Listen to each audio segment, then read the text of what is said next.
একজন শিক্ষক ক্লাসরুমে ঢুকে একটি ছাত্রীর দিকে অবাক দৃষ্টিতে তাকিয়ে রইল। কিছুক্ষণ তাকিয়ে থাকার পর মেয়েটাকে ইশারা দিয়ে দাঁড়াতে বলল। মেয়েটা দাঁড়ালো। দাঁড়ানোর পর তাকে প্রশ্ন করলো, আচ্ছা তোমার কি বিয়ে হয়েছে? মেয়েটা তখন লাজুক চেহারা নিয়ে উত্তর দিল আর বলল, হ্যাঁ স্যার আমার বিয়ে হয়েছে, আমার 2 বছরের একটা সন্তানও আছে। তখন শিক্ষক সকলের উদ্দেশ্যে বলতেছে, আজকে তোমাদের সকলের মধ্যে থেকে একজনের প্রিয় মানুষের নাম জানবো।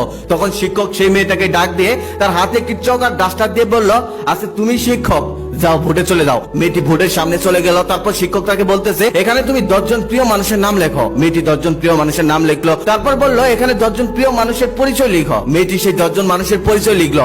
প্রথম জন ছিল মা, দ্বিতীয় জন ছিল বাবা, তৃতীয় জন ছিল ভাই, চতুর্থ জন ছিল স্বামী, পঞ্চম নাম্বারে ছিল তার সন্তানের নাম। বাকি 5 জনের মধ্যে 3 জন হলো তার বন্ধু আর 2 জন হলো প্রতিবেশী। তখন শিক্ষক তাকে বললো, এখান থেকে 5টি নাম তুমি কেটে ফেলো। তারপর মেয়েটি একটু ভেবে 5টি নাম কেটে ফেললো। তারপর শিক্ষক আবার বললো, এখান থেকে তুমি আরো 2টি নাম কেটে ফেলো। মেয়েটি এখন একটু ভাবনায় পড়ে গেল। ভাবতে ভাবতে আরো 2টি নাম কেটে ফেললো। তখন শিক্ষক আবার বললো, এখান থেকে তুমি আরো একটি নাম কেটে ফেলো। এবার মেয়েটি ভাবনায় পড়ে গেল।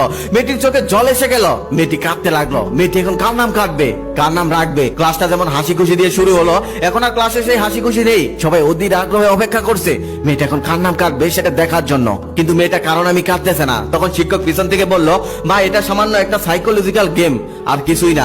এখান থেকে একজনকে তোমাকে মেরে ফেলতে বলা হয়নি, জাস্ট নাম কাটতে বলা হয়েছে।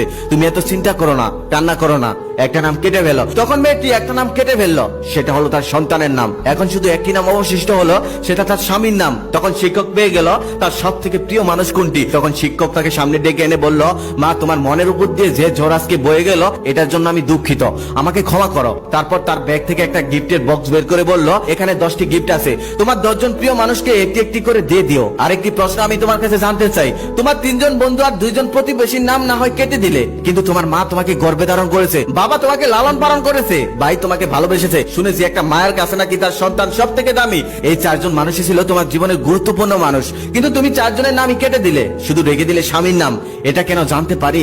তখন মেয়েটা বলতে লাগলো, আমার 3 জন বন্ধু আর 2 জন প্রতিবেশীর নাম আমি প্রথমেই কেটে দিলাম, কারণ আমার স্বামী আছে, সন্তান আছে, তারাই আমার সব থেকে ভালো বন্ধু। তারপর যখন আপনি আরো 2 জনের নাম কাটতে বললেন, তখন আমি একটু চিন্তায় পড়ে গেলাম। তারপর ভেবে দেখলাম বাবা মা তো আর সারা জীবন বাঁচে না, তাই বাবা মায়ের নাম কেটে দিলাম। তারপর যখন আপনি আরো একজনের নাম কাটতে বললেন, তখন আমি আরো চিন্তায় পড়ে গেলাম, বাবা মা না থাকলে ভাই হয়তো একটু খোঁজ দিত। তারপর আমি কিছুক্ষণ ভেবে সেই ভাইয়ের নামও কেটে দিলাম। কিন্তু তারপর যখন আপনি আরো একজনের নাম কাটতে বললেন, তখন আমি আর কারণ আমি কাটতে পারছিলাম না, কারণ আমার স্বামী সন্তানই তো সব। তারপর আমি এক সময় ভাবলাম, আমার সন্তান হয়তো বড় হয়ে বিয়ে করবে, বিয়ে করার পর হয়তো আমাকে ভুলে যেতেও পারে, এমনটা হয় আমাদের সমাজে। কিন্তু আমার স্বামী, সে তো আমাকে কখনো ভুলে যাবে না, সে তো আমাকে কখনো ছেড়ে যাবে না, সে তো আমার পৃথিবীর সব থেকে ভালো বন্ধু। সে সুখে দুঃখে সবসময় আমার পাশে থাকে, এমনকি আল্লাহ চাইলে মৃত্যুর পর জান্নাতেও সে আমার সাথে থাকবে।